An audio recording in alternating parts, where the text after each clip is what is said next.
Iya, hadis tentang hadis bahwa nanti akan iya, hadis Ibnu Mas'ud radhiyallahu taala an, "Idza kanat sayhatun fi Ramadan fa innahu takunu ma'ma'atun fi Syawal." Ya. Ya. Pokoknya ya secara hadis ini bahwa akan ada teriakan pada 15 apa? Ramadan ya Jumat. Yang di pagi atau di subuh Jumat ya. Yang terakhirnya apa? Ya. Idza shallaitumul fajr min yaumil jumu'ah fadkhulu buyutakum ya. Ya, masuklah ke rumah kalian wa aghliqu abwabakum ya, tutuplah pintu dan sebagainya sampai idza ahsastum bis-sayhah fakharu lillahi sujada ya. Kalau sudah merasa ada teriakan, ada ya suara teriakan, maka bersujudlah ya kalian, waqulu, dan ucapkan subhanallahil quddus rabbunal quddus, faman yaf'al dzalika naja wa man lam yaf'al dzalika halak. Siapa yang bersujud kemudian mengatakan subhanallahil quddus maka selamat, yang tidak melakukannya maka tidak selamat. Ya. Hadis ini ya tentunya hadis yang sangat clear pada hari-hari ini ya. Tentunya ya mungkin bisa dijawab dalam 3 poin ya.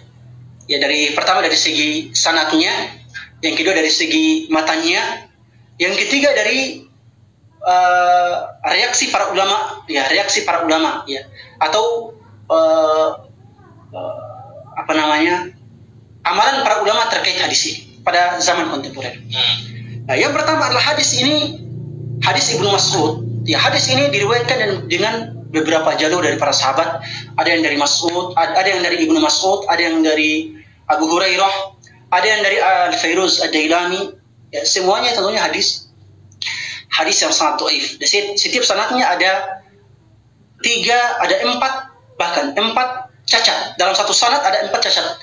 Ada 4 cacatnya. Ini sebuah hadis kalau sudah dalam satu sanad 2 saja cacatnya, maka itu sudah menjadi hadis yang sangat dhaif ya. Apalagi kalau dalam satu hadis memiliki 4 cacat ya.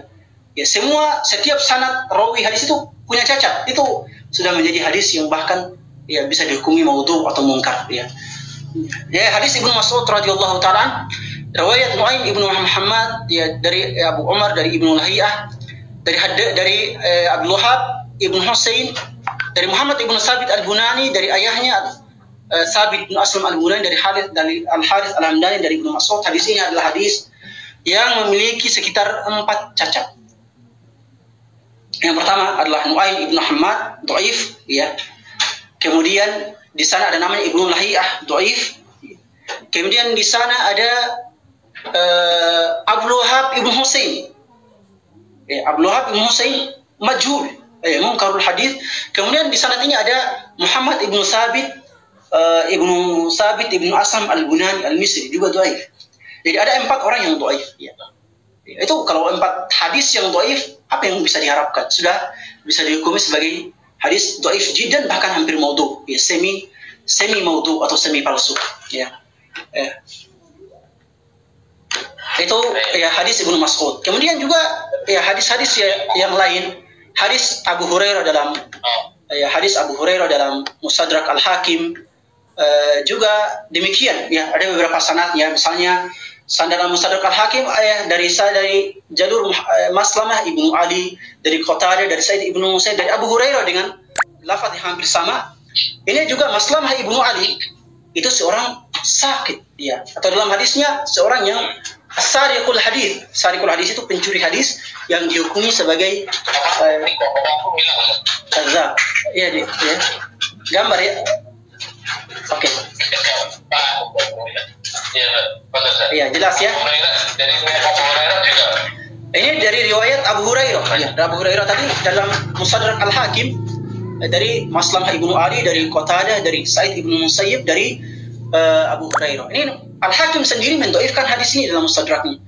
Bahkan Adz-Dzahabi mengatakan maudhu, ya, ini hadis palsu.